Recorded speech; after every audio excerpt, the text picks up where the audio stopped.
everybody, this is Preeti Sharma and welcome to Chill Preeti Learning। आज हम chapter number 9 class 8 mathematics करने वाले हैं।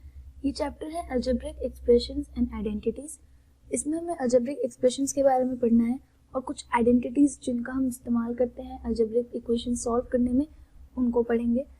तो ये चैप्टर बहुत ज़्यादा इंपॉर्टेंट है, आगे की क्लासेस के लिए भी बहुत इंपॉर्टेंट है और इस बार एग्जाम्स के लिए भी बहुत इंपॉर्टेंट है, तो इसीलिए इसे अच्छे से समझना ज़रूरी होगा। तो इसीलिए इस चैप्टर को हम 2 वीडियो में लगभग फिनिश कर लेंगे। तो स्टार्ट करते हैं। हम आज की वीडियो में हम 4 टॉपिक्स कवर करेंगे and rest the topics will cover in the next video, ठीक है।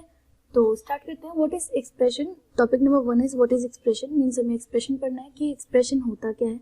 अलजेब्रिक एक्सप्रेशन में जो ये सेकेंड वर्ड है एक्सप्रेशन, इसका क्या मीनिंग है हमें पहले ये समझना होगा। उसके बाद terms, factors and coefficients. Terms क्या होते हैं, फैक्टर्स क्या होते हैं और कोएफिशिएंट्स क्या होते हैं, ठीक है। मोनोमियल्स, बाइनोमियल्स एंड पॉलिनोमियल्स, ये तीनों क्या होते हैं। उसके बाद हमें पढ़ना है लाइक और अनलाइक टर्म्स, ठीक है। तो स्टार्ट करते हैं फिर टॉपिक नंबर 1 से, दैट इज एक्सप्रेशन। मीन्स हमें पढ़ना है व्हाट इज एक्सप्रेशन।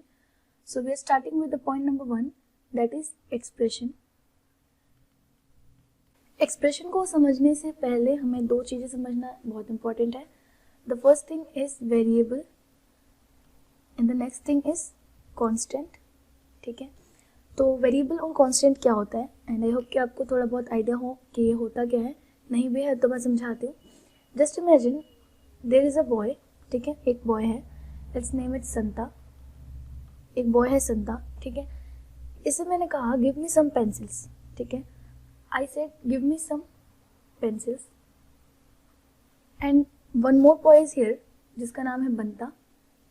इससे मैंने कहा गिव मी 5 पेंसिल्स, ठीक है। तो संता ने मैंने इसको कहा था मुझे कुछ पेंसिल दो, तो संता ने मुझे 3 पेंसिल्स दी, ठीक है। क्योंकि इसे पता नहीं था कितनी चाहिए मुझे, तो इसने जो ठीक लगा इसने दिया। बंता से मैंने 5 कहा था तो इसने मुझे 5 दिया, है ना। अब संता से जब मैंने सम पेंसिल्स कहा तो उसने मुझे 3 पेंसिल्स दी। वो अगर चाहता तो मुझे 4 भी दे सकता था, क्योंकि सम का तो कोई मीनिंग नहीं है, इसकी तो कोई वैल्यू नहीं है, इसलिए उसे जो सही लगा उसने दिया। तो ऐसी क्वांटिटीज जिसकी कोई डेफिनेट वैल्यू नहीं होती उसे कहते हैं वेरिएबल। वेरी का मीन्स हमें पता है चेंज, एबल मीन्स जो हो सकता है, that is changeable. Variable means changeable. तो इस सम का मीनिंग ये जो जनता है ये 3 भी समझ सकता है, 4 भी समझ सकता है, 6 भी समझ सकता है, 2 भी समझ सकता है और 1 भी समझ सकता है। तो इसीलिए वो क्वांटिटीज जिनकी कोई वैल्यू डिफाइन नहीं है, डेफिनेट वैल्यू नहीं है, उसे हम वेरिएबल कहते हैं। और यहाँ पे इस 5 की वैल्यू फिक्स है। 5 का मतलब होता है 5, इसकी वैल्यू फिक्स है, तो इसने मुझे 5 पेंसिल्स दी, ठीक है। So this is how we consider what is variable and what is constant, and I hope कि ये कंसेप्ट क्लियर होगा आपका। अब एक चीज़ और बताना चाहती हूँ कि ये जो सम यूज़ किया मैंने यहाँ पे मैथमेटिक्स में, हम हर जगह ये सम नहीं लिख सकते, क्योंकि इससे हमारी इक्वेशन बड़ी हो जाएगी, है ना, और बहुत कन्फ्यूजन हो जाएगा। तो इसीलिए वेरिएबल्स को लिखने के लिए कुछ अल्फ़ाबेट्स डिफाइन किए गए, जिसमें से हैं small x, small y, small z, small a, small b, small c and etcetera. कोई भी अल्फ़ाबेट यूज़ कर सकते हैं, बट ये जो 6 अल्फ़ाबेट्स दिख रहे हैं ये ज़्यादा इस्तेमाल में आते हैं।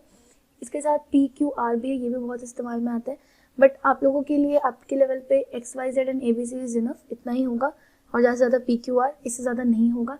बट वेरिएबल के लिए आप कोई भी स्मॉल लेटर यूज़ कर सकते हैं, कोई भी कैपिटल लेटर यूज़ कर सकते हैं, ठीक है। और कांस्टेंट तो हमें पता है, कांस्टेंट आर द डिजिट्स, 0 से लेके 9 तक के डिजिट्स और इसके आगे की भी इनफाइनाइट तक, ठीक है। So let's begin the next part. देखते हैं हमारा नेक्स्ट पार्ट क्या है। Next is terms, factors and coefficients. Next हमें पढ़ना है टर्म्स क्या होते हैं, फैक्टर्स क्या होते हैं एंड कोफिशिएंट क्या होते हैं। Terms, factors and coefficients. So let's begin. I am writing here an expression. Let's consider the expression as 7x plus 4 and इतना काफ़ी है, इससे हम समझ लेंगे। हमें बस ये तीन जो वर्ड्स हैं इनकी मीनिंग समझनी है। So what does a term mean, what does a factor mean and what does a coefficient mean? Term के लिए मैं आपको बताना चाहती हूँ कि टर्म जो है फैक्टर्स से मिलके बनता है, दिस वन, ठीक है। टर्म्स जो है फैक्टर्स को मिला करके बनते हैं, ठीक है, और टर्म्स को मिला करके बनते हैं एक्सप्रेशंस। तो आई होप कि आपको थोड़ा बहुत आइडिया होगा कि इस एक्सप्रेशन में टर्म्स क्या होंगे। ये एक एक्सप्रेशन है तो ये टर्म से मिलके बना होगा।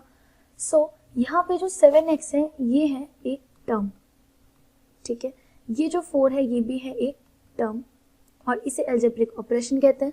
अलजेब्रिक ऑपरेशन क्या क्या होते हैं, plus minus multiply and divide, ठीक है। So this is term and this is also term. तो इसमें हमें अब फैक्टर्स क्या होंगे, हमें वो हमने बोला कि टर्म्स जो है फैक्टर से मिलके बनते हैं। तो यहाँ तो 4 अकेले हैं तो यहाँ तो फैक्टर है ही नहीं, बट जो ये 4 है ये itself it is a factor also, ठीक है। और यहाँ पे फैक्टर्स क्या क्या है, यहाँ पे फैक्टर्स हैं 7 एंड x, ये है यहाँ के फैक्टर्स। इन दो फैक्टर्स को मिला के बना हमारा 7x वाला टर्म जो आपस में मल्टीप्लाई हो रहे हैं। 7 is a digit, x is a variable, इन दोनों को मिलाकर इन दोनों को मल्टीप्लाई किया तो 7x बना, दैट इज अ टर्म। फिर यहाँ पे 4 is a factor and 4 is a term also. अब जब हम इन दोनों टर्म को ऐड कर रहे हैं तो ये पूरा एक एक्सप्रेशन बन रहा है, ठीक है। तो ये हो गया हमारे टर्म्स एंड ये हो गया हमारे factors. Now comes the part coefficient. What is coefficient? So coefficient का मीनिंग है यहाँ पे जो टर्म 7x था इसका जो कांस्टेंट पार्ट है उसे हम कहते हैं कोएफिशिएंट्स, ठीक है। For example if I write 15xy then coefficient here is 15, if I write x then coefficient here is 1, ठीक है। तो ये हो गया हमारे टर्म्स, फैक्टर्स एंड कोएफिशिएंट्स, ठीक है। सो आई होप कि आपको क्लियर हो, और इन केस नहीं है क्लियर तो हम आगे पढ़ते हैं ना, फिर आप डाउट जो भी हो आप कमेंट बॉक्स में बता सकते हैं, फिर उसके लिए हम नेक्स्ट वीडियो बना लेंगे, उसमें बता दूंगी मैं, ठीक है। सो स्टार्ट करते हैं। जो नेक्स्ट टॉपिक है हमारा, next topic is monomials, binomials and polynomials, ठीक है। Topic number 3 is monomials, binomials and polynomials, ठीक है। सो आई होप कि आपको इनका मीनिंग पता हो। Mono and bye means, mono means 1 and bye means 2 and polynomial here is defined for more than 2, ठीक है। So what does the rest of the word mean, means here the MIALS, इसका meaning क्या है, means हमने इसे add इसमें क्यों किया है। सो मोनोमियल बाइनोमियल का मीनिंग होता है एक ऐसा एक्सप्रेशन जिस पे सिर्फ एक ही टर्म हो, ठीक है। दिस इज व्हाट वी से मोनोमियल। बाइनोमियल होता है जिसमें 2 टर्म हो, और जिसमें 3 टर्म होंगे उसे हम अपना नाम खुद दे सकते हैं, दैट इज ट्राइनोमियल। इतना तो हम समझ ही सकते हैं, है ना। बट बेसिकली क्या करते हैं कि 2 टर्म्स के बाद जब 3 आता है या 3 से ज़्यादा आता है तो हम उसे पॉलिनोमियल के अंदर ही डाल देते हैं, ठीक है। इतना ज़्यादा यूज कर क्लासिफिकेशन नहीं करते। सो मोनोमियल का मीनिंग हुआ जिसमें एक टर्म हो, जैसे कि 7x ऊपर जो पढ़ा हमने, इसे अगर मैं अकेले लिखूँ तो ये एक टर्म भी है और ये अपने साथ में एक एक्सप्रेशन भी है, ठीक है। अगर मैं लिखूँ 8xy then this is also a term and an expression, ठीक है।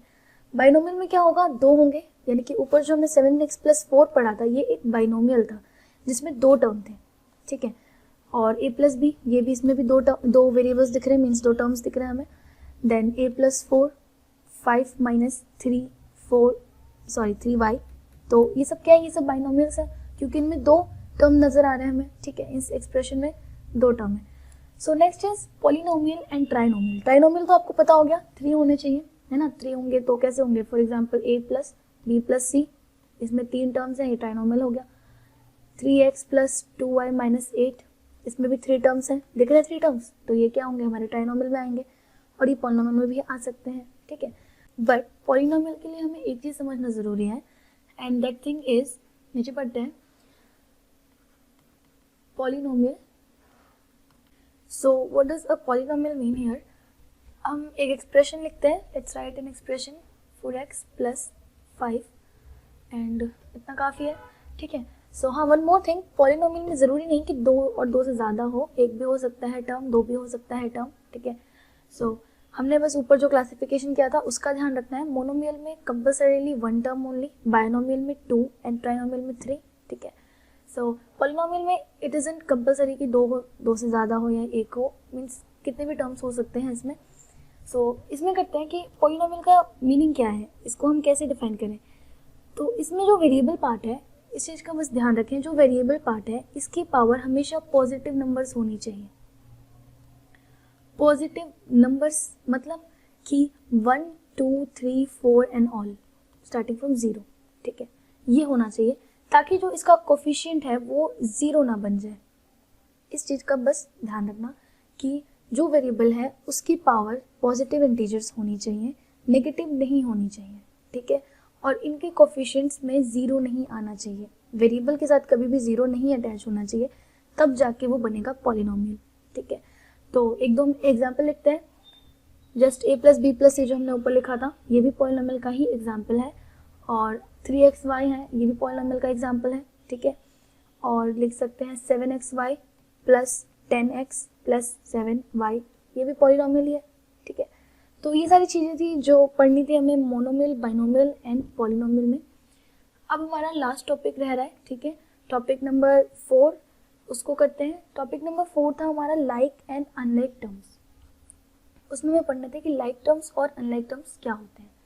तो पढ़ते हैं फिर topic number 4, that is like and unlike terms. हमें एग्जाम में 1 मार्क में ये क्वेश्चन दे सकते हैं कि आइडेंटिफाई कि लाइक टर्म्स क्या है, अनलाइक टर्म्स क्या है। तो वही है, मतलब क्लासिफिकेशन कैसे करें और हम कैसे समझें इनका मीनिंग कि ये होते क्या है। उसके लिए हमें बस वेरिएबल को ध्यान में रखना है।